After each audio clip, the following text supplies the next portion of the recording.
Stay sensitive to the voice of the Holy Spirit. You know his voice. Stay sensitive. You've been praying about some things. You've been seeking him for some things, and he's giving you the answer. Usually, most of the time, our Father always speaks first. When we truly seek him about a situation and we truly ask him for his guidance, when we truly ask him to reveal things to us, majority of the times, he already speaks first.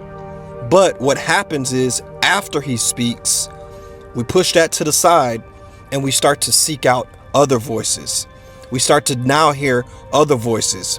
So what started off with one voice then turns into 201 voices that follows after the one voice. So now, after we're bombarded with 201 voices that came after the one voice, now it makes us hard to remember when he spoke to us first in the beginning. He always speaks first. Look, with Adam and Eve, who spoke first? Was it the serpent or was it him? He spoke first. He told them that they could have everything in the garden, just don't eat from the tree of knowledge of good and evil. If you eat from this tree, you will die.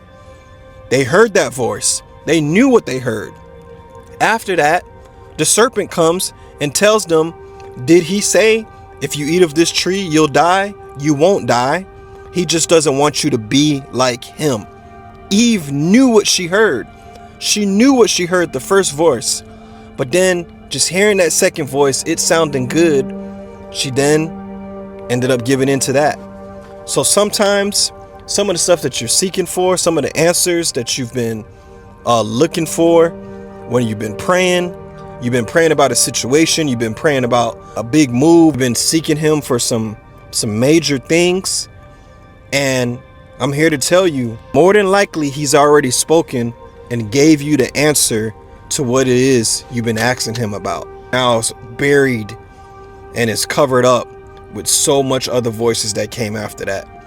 So now you're to the point where you don't even realize that he spoke, and you're still seeking out all these other voices, and now you're going back and forth between which voice is the right voice, when the right voice was the first voice.